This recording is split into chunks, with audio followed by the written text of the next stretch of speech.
Good evening, dignitaries. I'm Rico Young, and this is Dignitary Status TV with your international news roundup for Monday, April 21st, 2025. Let's take a thoughtful look at the headlines shaping today's global conversations and the undercurrents you should be paying attention to. International headlines: Pope Francis dies at 88. The Vatican has confirmed the death of Pope Francis at the age of 88. The first Latin American pope, Francis was known for his humility, progressive stances on poverty and climate change, and efforts to steer the Catholic Church through one of its most challenging periods in modern history. Whether you're Catholic or not, Pope Francis stood as a global moral compass. His passing marks the end of an era for religious diplomacy and progressive spiritual leadership on the world stage. Trump's USAID cuts spark global concern. U.S. President Donald Trump's decision to significantly slash funding to USAID has sent ripples across the globe. Countries in crisis, from Myanmar to Afghanistan, are already reporting disruptions in food, health, and education programs. Foreign aid might seem like charity, but it's a cornerstone of diplomacy and soft power. Pulling the plug has real consequences, not just for those receiving the aid, but for the U.S.'s global influence too. Markets rattle as Trump criticizes the Federal Reserve. Financial markets dipped today after President Trump took aim at the Federal Reserve, blaming their rate decisions for slowing the economy. The result? A decline in the U.S. dollar and investors turning to safer assets. Every word from a president moves markets. But when those words are aimed at your own central bank, it raises eyebrows and anxiety. Stability is the name of the economic game, and right now, investors are sensing anything but. Japan's central bank governor attends G20 and IMF meetings.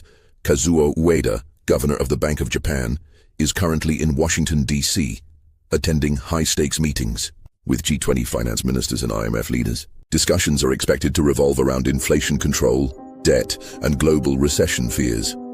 Behind the closed doors of these meetings, global economic blueprints are being written.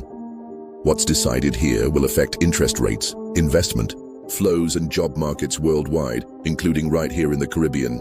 El Salvador's Bukele proposes bold prisoner swap with Venezuela. Salvadoran President Nayib Bukele has floated the idea of a prisoner exchange with Venezuela, offering to take in deported Venezuelans in exchange for the release of political prisoners held under Nicolas Maduro's regime. Bukele is known for his unorthodox tactics, but this one's straight out of a geopolitical thriller.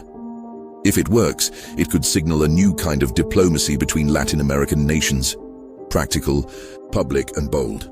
China warns allies not to side with US on tariff disputes.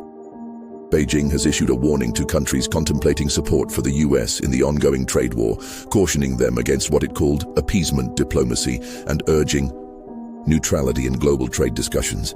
It's a shot across the bow. China is reminding the world that loyalty in trade comes at a cost, and that siding with Washington might burn bridges with Beijing. The chess game of global economics is heating up. Signs of life.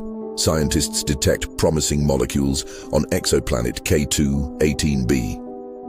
In what could be one of the most exciting scientific developments of the year, astronomers have identified chemical signatures in the atmosphere of exoplanet K2-18b, including dimethyl sulfide, a molecule that on Earth is only produced by living organisms.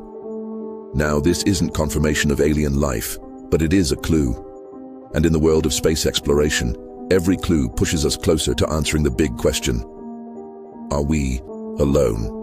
And there you have it, your pulse check on global events for today. Whether it's diplomacy, economics, or the cosmos, the world is moving fast. If you found value in this roundup, do the dignified thing: like, share, and comment to help amplify informed dialogue. Join us on Instagram, X, Facebook, and YouTube. At a Dignitary Status TV, I'm Rico Young. Stay aware, stay intentional, and as